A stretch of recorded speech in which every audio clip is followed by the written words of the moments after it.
This is the year where AI is going to actually go from hype to reality, and where everyone is confronting the brutal, ugly, truth about how hard it will be and what you need to do to get there.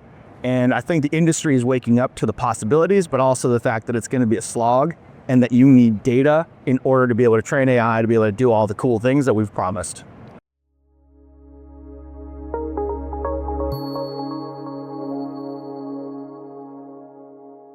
I'm the co-founder and CEO of DoWhatWorks. DoWhatWorks is a technology that uses AI to automatically detect and fix issues in user experience.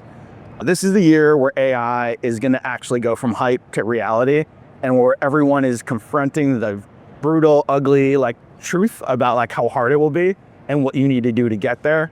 And I think the industry is waking up to the possibilities, but also the fact that it's going to be a slog and that you need data in order to be able to train AI to be able to do all the cool things that we've promised.